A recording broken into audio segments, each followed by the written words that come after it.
शुरुआत करते हैं कुछ पंक्तियों के साथ। एक जगह बहुत अच्छा लिखा है कि कुछ बात है कि हस्ती मिटती नहीं हमारी, कुछ बात है कि हस्ती मिटती नहीं हमारी, सदियों रहा है दुश्मन दौरे जमा हमारा। ईरान मिस्र रोमा सब मिट गए जहां से, बाकी मगर है अब तक हिंदोस्तां हमारा, बाकी मगर है अब तक हिंदोस्तां हमारा। तो सबसे पहले इस हिंदुस्तान को नमन माननीय अटल जी के इन शब्दों में कि भारत केवल एक भूमि का टुकड़ा नहीं है बल्कि जीता जागता राष्ट्र पुरुष है। ये वंदन की भूमि है, ये अभिनंदन की भूमि है, ये अर्पण की भूमि है, ये तर्पण की भूमि है। इसकी नदी नदी हमारे लिए गंगा है और इसका कंकर कंकर हमारे लिए शंकर है।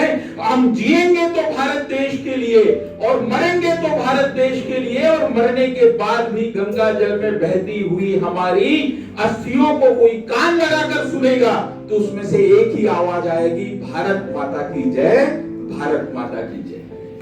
कार्यक्रम की औपचारिकता का निर्वहन करते हुए saint Paul institute of professional studies के director doctor Michael Johnson, principal sister doctor Elisa Thomas, doctor Raikwar ma'am, doctor Sharma ma'am और यहां बैठे हुए सारे ऊर्जावान साथी, सारे ऊर्जावान युवा विद्यार्थी। हमने कहा कि हमारी सभ्यता संस्कृति आज भी जिंदा है। स्वामी विवेकानंद विदेश में गए, उनका पहनावा देखकर, उन्होंने जैसे कपड़े पहने थे, उस कपड़ों को देखकर, उस पहनावे को देखकर वहां के लोगों ने कहा, स्वामी जी आपने जैसे कपड़े पहने हैं उन कपड़ों को देखकर आप जेंटलमैन नहीं लगते। आपने जैसे कपड़े पहने हैं उसको देखकर आप जेंटलमैन नहीं लगते। स्वामी जी ने जवाब दिया, आपके देश में जेंटलमैन टेलर बनाता है, कपड़े बनाते हैं। हमारे देश में जेंटलमैन हमारी सभ्यता बनाती है, हमारी संस्कृति बनाती है, हमारे आचार विचार बनाते हैं। और ये सभ्यता संस्कृति हमको जोड़ना सिखाती है, कनेक्ट करना सिखाती है, तोड़ना नहीं सिखाती। डॉक्टर रायकवार मैम, भारत जैसे देश में यदि किसी महिला का भाई नहीं है तो क्या उस महिला के बच्चों का मामा नहीं है? भारत जैसे देश में यदि किसी महिला की बहन नहीं है तो क्या उस महिला के बच्चों की मौसी नहीं है? ये इस देश में संभव नहीं है, क्योंकि हर चंदा को भी मामा कहते हैं और बिल्ली को भी मौसी कहते हैं। ये देश जोड़ना सिखाता है। मंदिर में दाना चुगकर चिड़िया मस्जिद में पानी पीती है, मंदिर में दाना चुगकर चिड़िया मस्जिद में पानी पीती है। मैंने सुना है राधा की चुनरी कोई सलमा बेगम सीती है। एक रफीका महफिल रघुपति राघव गाता था, एक प्रेमचंद बच्चों को ईदगाह सुनाता था। कभी कन्हैया की महिमा गाता, रसखान सुनाई देता है। औरों को दिखते होंगे हिंदू और मुसलमान, मुझे तो हर शख्स के भीतर बस इंसान दिखाई देता है, मुझे तो हर शख्स के भीतर बस इंसान दिखाई देता है। तो शख्स के अंदर, हर व्यक्ति के अंदर इंसान दिखाई दे, ये यदि कोई सिखाता है तो ये इंडियन नॉलेज सिस्टम सिखाता है। मैं doctor Raikwar ma'am, doctor Sharma ma'am और आपके कॉलेज और आप सभी को हार्दिक बधाई देना चाहूंगा कि इंडियन नॉलेज सिस्टम वॉल का आज इनॉग्रेशन हुआ। भारतीय सभ्यता संस्कृति को जानने का, समझने का, सुनने का आप सभी को मौका मिला। क्या है सभ्यता संस्कृति और क्यों जरूरी है? एक छोटी सी कुछ कहानी से, मैम ने कहा कि कुछ कहानियों से भी अपन बात कर सकते हैं। छोटी सी कहानी बताता हूं। एक महिला थी, बच्चे को बहुत पढ़ाया, पढ़ाने के बाद में बच्चा विदेश में गया। अब महिला के पास विदेश में जॉब करने लगा। अब इसके पास जितने कुछ पैसे थे उससे वो अपना जीवन निर्वाह करती रही। उस समय बाद पैसे खत्म हो गए तो पड़ोसियों को पैसे मांगना पड़े। तो एक पड़ोसी ने कहा कि आपने बच्चों को इतना पढ़ाया है, विदेश में गया है, कि आपको कुछ भेजता नहीं? तो उसने जवाब दिया, नहीं, बोले कुछ भेजता तो है, कुछ लाल पीले कागज भेजता है। तो उस पड़ोसी ने कहा, बताओ कौन से लाल पीले कागज है? वो घर में गए, एक डोरी टंगी हुई थी, उसमें उसने बहुत सारे लाल पीले कागज टांगे हुए थे। वो पड़ोसी मुस्कुराया, बोले ये लाल पीले कागज नहीं, ये बैंक के ड्राफ्ट है। आप इस ड्राफ्ट को बैंक में लेके जाओगे तो आपको पैसे मिलेंगे।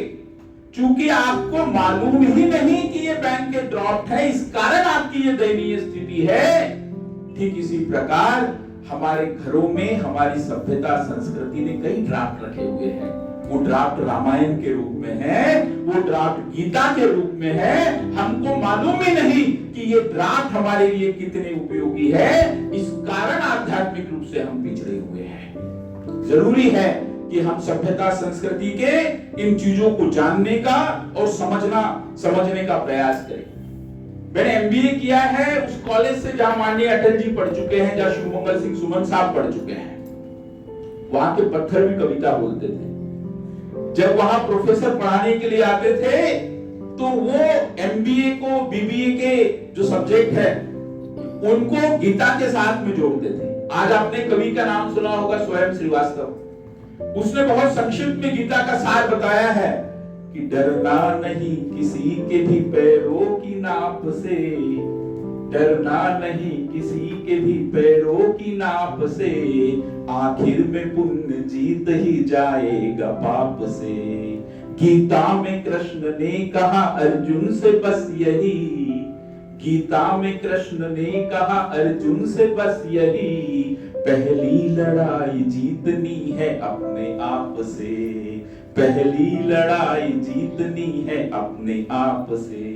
तो जिसने अपने आप से लड़ाई जीत ली वो आगे बढ़ गया, उसने तरक्की कर ली। और अपने आप से लड़ाई जीतना कौन सिखाता है? वो सिखाती है भारतीय सभ्यता और संस्कृति।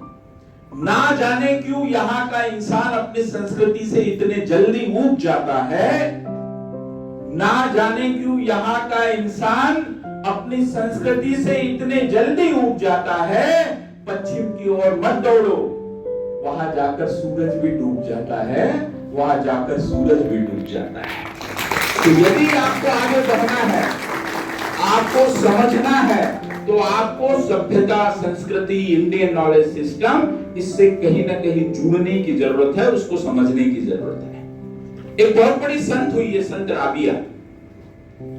एक बार वो अपने कुटिया के बाहर में कुछ ढूंढ रही थी, उसकी सुई गुमी हुई थी, वो ढूंढ रही थी। 1 घंटा हो गया, 2 घंटा हो गया, क्योंकि संत थी तो बहुत सारे लोग और जमा हो गए। तो एक ने पूछा 1 घंटा हो गया, 2 घंटा हो गया, हम सुई ढूंढ रहे, मिल नहीं रही है, आखिर गुमी कहाँ है? तो उसने कहा सुई तो मेरे झोपड़ी में गुमी है। तो उसने कहा भाई सुई झोपड़ी में गुमी और आप बाहर ढूंढ रहे हो, ऐसा क्यों? बोले झोपड़ी में अंधेरा था, बाहर उजाला था, तो मैंने सुना कि बाहर जाके ढूंढते हैं। तो उस व्यक्ति ने कहा आप इतने बड़े संत हो, कैसी बात कर रहे हो? अरे अंदर जाओ, थोड़ा उजाला होने दो और फिर ढूंढो, जहां सुई घूमी है वही मिलेगी।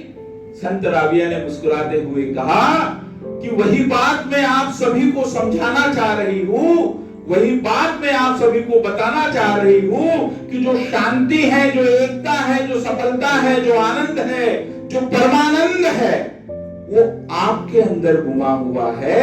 आप उसको बाहर ढूंढ रहे हो। यदि उसको पाना है तो अपने अंदर उजाला करो, आप उसको अपने आप पालोगे। तो अपने अंदर उजाला जो करना है, अपने अंदर उजाला जो करना है, वो अंदर उजाला करना जो सिखाता है, वो सिखाता है इंडियन नॉलेज सिस्टम, वो सिखाती है हमारी सभ्यता और संस्कृति। नाम बड़ा नहीं होता, कर्मण्येवाधिकारस्ते मा फलेषु कदाचन, कर्म करो फल की आशा मत करो। नाम बड़ा नहीं होता, काम बड़ा होता है। राशि बड़ी नहीं होती, काम बड़ा होता है, ये गीता में कहा गया है। अदरवाइज जिसका नाम आकाश है, किसी का नाम आकाश हो तो उसको कुछ बोलना मत। अदरवाइज जिसका नाम आकाश है धरती पर ठोकरे खा रहा है। जिसका नाम दीपक है 4-4 लड़कियों को अंधेरे में रख के घुमा रहा है। जिसकी राशि कुंभ है, जिसकी राशि कुंभ है, उसको महाकुंभ में जाने का मौका ही नहीं मिला। जिसकी राशि कन्या है, उसको शादी के लिए लड़की नहीं मिल रही। जिसकी राशि सिंह है, वो मोहल्ले में कुत्तों से डरता है। और जिसकी राशि तुला है, उसके शब्दों को कोई तोल ही नहीं रहा। तो याद रखो, नाम बड़ा नहीं होता, राशि बड़ी नहीं होती, काम बड़ा होता है। हम काम अच्छे से करें, उसको जानने का और समझने का प्रयास करें, तब तो हम आगे बढ़ेंगे, तब तो हम तरक्की करेंगे। मैं अपने स्कूल में भी हमेशा बच्चों से कहता हूं, मैं कॉलेज में भी डायरेक्टर एडमिनिस्ट्रेशन रहा हूं, बुरहानपुर में विम्स कॉलेज उसका नाम है। अब हमेशा कहते हैं कि भाई लड़के होना लड़के तो हार्ड वर्कर होना चाहिए, वरना स्मार्ट तो मोबाइल फोन भी होता है। और मोबाइल है ना, मोबाइल वो आईफोन होना चाहिए, इतनी मेहनत करो, अदरवाइज S1 S2 S3 तो रेलवे स्लीपर के डिब्बे में होते हैं। और लड़की होना लड़की तो इंटेलेक्चुअल होना चाहिए, वरना सूरत तो गुजरात में भी है। और टीचर है ना, टीचर है ना तो मेंटोर होना चाहिए, वरना ज्ञानी तो गूगल भी है। इस कारण बहुत जरूरी है कि हम जो काम कर रहे हैं वो काम बड़ा। नुपुरों से भी नुपुरों का नाद सुंदर है, राम से भी राम का नाम सुंदर है। आप सुंदर हो सो सही, पर आपसे भी आपका काम सुंदर है, पर आपसे भी आपका काम सुंदर है। मैं विद्यार्थी हूं तो मेरा काम है अच्छे से पढ़ाई करना, मैं शिक्षक हूं, प्रोफेसर हूं तो मेरा काम है अच्छे से पढ़ाना, डॉक्टर है तो मरीजों की सेवा करना। मैं अपना काम ईमानदारी से करूं, देश की अपने आप में सेवा हो जाएगी। अब जो हमारी सभ्यता संस्कृति है, इस सभ्यता संस्कृति के 5 आधार स्तंभ है। बहुत संक्षिप्त में अगले 15 मिनट में उन 5 आधार स्तंभों को जानने का और समझने का प्रयास करेंगे। पहला जो आधार स्तंभ है वो है आध्यात्मिकता, वो है स्पिरिचुअलिटी। एक जगह बहुत अच्छा लिखा है इंग्लिश में कि when things go wrong as they sometimes will, when the roads you are trudging seems all uphill, when funds are low and debts are high, you want to smile but you have to sigh, when care is pressing you down a bit, rest if you must but don't you quit। आजकल हम भाग जाते हैं, आजकल हम मैदान छोड़कर भाग जाते हैं। मैदान छोड़ के वो भागता है जो स्पिरिचुअल नहीं है। बड़ी नई नई बीमारियां आजकल निकली है, बोलते डिप्रेशन, एंजाइटी, स्ट्रेस। जरा सा कुछ हुआ नहीं बोलते मैं डिप्रेशन में हूं, जरा सा कुछ क्या बोलते हो आपकी भाषा में, ब्रेकअप हो गया बोलते मैं डिप्रेशन में। युवा साथियों, डिप्रेशन वगैरह हमारे ऊपर डिपेंड है, आप अंदर से कितने मजबूत हैं। अरे हिम्मत होनी चाहिए, संसार बदल सकता है, पाप और पुण्य में विश्वास बदल सकता है। अगर अंदर शक्ति है तो आजमा कर देखो, धरती क्या आसमान बदल सकता है, धरती क्या आसमान बदल सकता है। तो आपके अंदर की शक्ति को यदि जगाना है तो आपको आध्यात्मिक होना पड़ेगा, आपको थोड़ा बहुत स्पिरिचुअल होना पड़ेगा। आप जिस भी ईश्वर को मानते हो, अल्लाह को मानते हो, जीसस को जिसको भी मानते हो, लेकिन आप थोड़ा स्पिरिचुअल बनिए।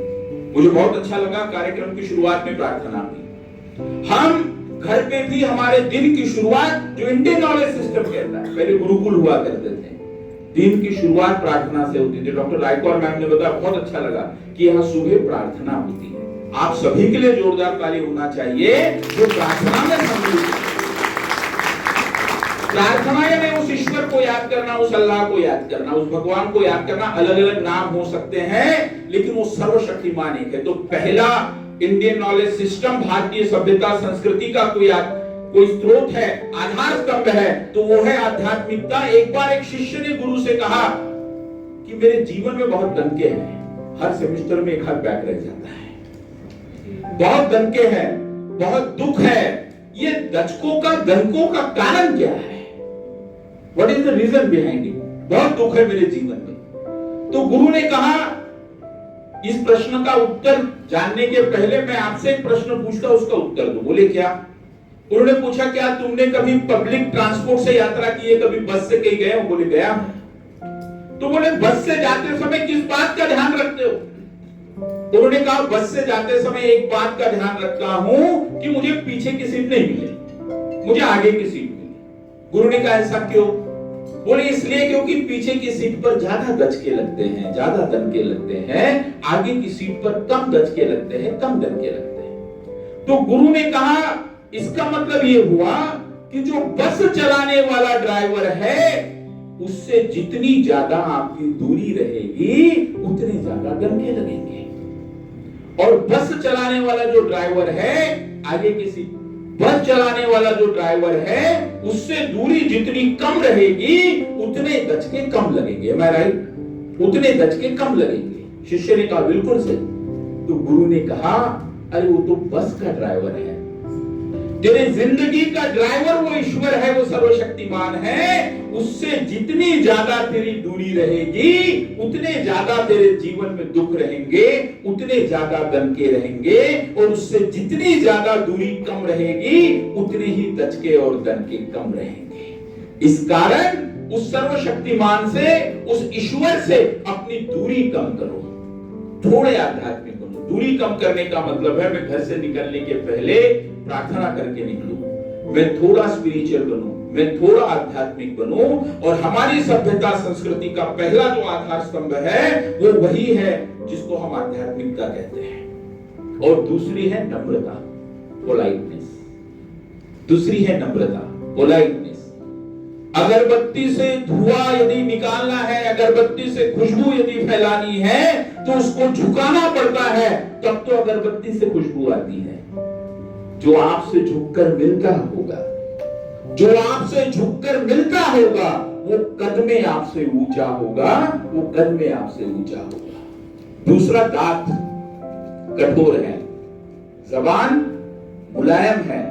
जब दांत आते हैं तब भी परेशानी देते हैं। जिनके गिर गए उनसे पूछ लो, जब गिरते हैं तब भी परेशानी देते हैं, क्योंकि कठोर है, जबान मुलायम है। कभी सुना मैं बुढ़ापे में मेरी जबान गिर गई? नहीं सुना। जबान मुलायम है, इस कारण जन्म से लेकर मृत्यु तक साथ में रहती है। इसका मतलब क्या? अरे कुदरत को नापसंद है शक्ति बयान में, कुदरत को नापसंद है शक्ति बयान में। इस कारण तो नहीं दी हड्डी जबान में, इस कारण तो नहीं दी हड्डी जबान में। तो हमेशा अच्छा बोले। हमारी अधिकांश लड़ाई होती ही इस कारण है क्योंकि हमें बोलते समय नम्रता नहीं है, पोलाइटनेस नहीं है, शब्दों का चयन नहीं है। मीठे बोल बोलिए, क्योंकि अल्फाजों में भी जान होती है। इन्हीं से आरती, अरदास और अजान होती है। और ये समुंदर की वो मोती है जिनसे इंसानों की पहचान होती है, जिनसे इंसानों की पहचान होती है। तो नम्रता होनी चाहिए।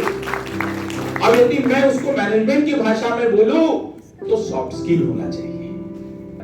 तीसरी आई कर्मशीलता, जो हमने बात की भगवान कृष्ण ने कही है, कर्म करते रहे। भगवान कृष्ण यदि हथियार उठा लेते तो एक दिन में महाभारत खत्म हो जाता, लेकिन उन्होंने हथियार नहीं उठाया, उन्होंने अर्जुन से लड़ने के लिए कहा। हर किसी को लड़ना है अपना अपना युद्ध, हर किसी को लड़ना है अपना अपना युद्ध, भगवान महावीर हो या गौतम बुद्ध, हर किसी को अपनी अपनी लड़ाई लड़ना है। कर्मशीलता, हमें कर्म करना है, हमें आगे बढ़ना है, तब तो हम आगे बढ़ सकते हैं, तब तो हम करेंगे। एक छोटी सी बात, एक कहानी और बताने का प्रयास करता हूं। एक गांव में एक व्यक्ति था। हमारी सभ्यता संस्कृति, इंडियन नॉलेज सिस्टम क्या कहता है? वो कहता है कि कर्मवादी बनो, भाग्यवादी नहीं बनो, केवल भाग्य के सहारे मत रहो, कर्मवादी बनो। एक गांव में एक व्यक्ति रहता था, भाग्य के सहारे, केवल ईश्वर के सहारे। बोले सब कुछ करेगा वो ईश्वर करेगा, मैं कुछ नहीं करूंगा, सेमेस्टर में पास कर देगा मुझे, वो सब कुछ वो ईश्वर करेगा, दूसरा कोई नहीं। उस गांव में जोरदार बरसात हुई। अब जब बरसात हुई तो लोग बाहर जाने लगे जीप के माध्यम से।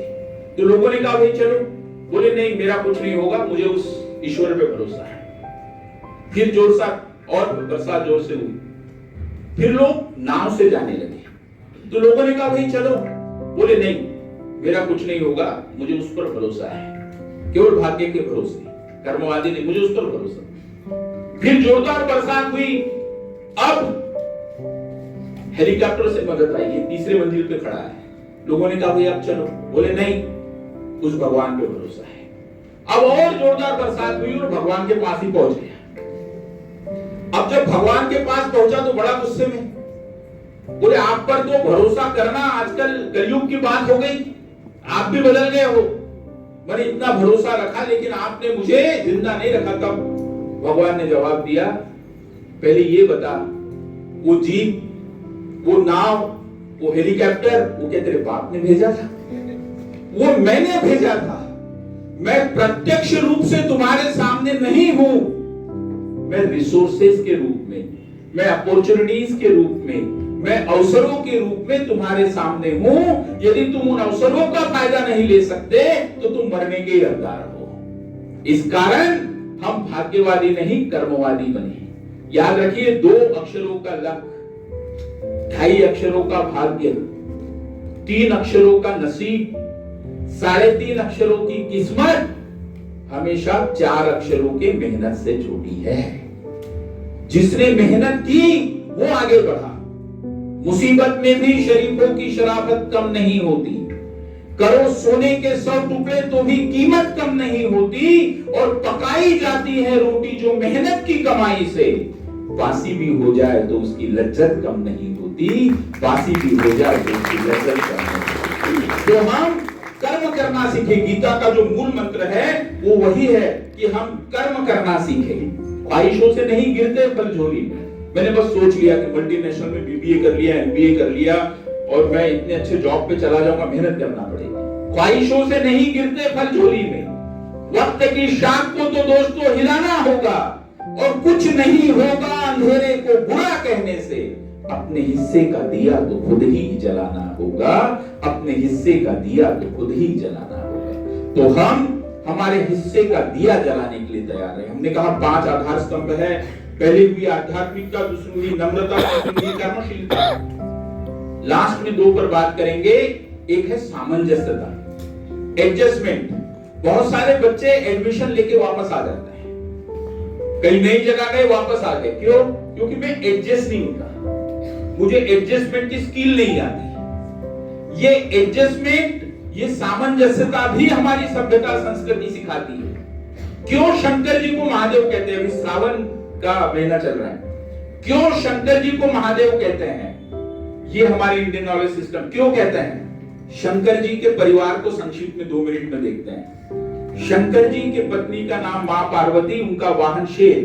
शंकर जी के 2 पुत्र, एक का नाम कार्तिकेय, उसका वाहन मोर, बहुत बढ़िया, उसका वाहन मोर। और दूसरा पुत्र गणेश, उसका वाहन मूषक, मूषक चूहा। और शंकर जी का वाहन नंदी। अब इस परिवार की ब्यूटी देखिए। शंकर जी के गले में सांप, शंकर जी के गले में सांप, गणेश जी का वाहन चूहा। सांप का प्रिय भोजन होता है चूहा। इस परिवार में सांप चूहे को नहीं खाता। पहला एडजस्टमेंट।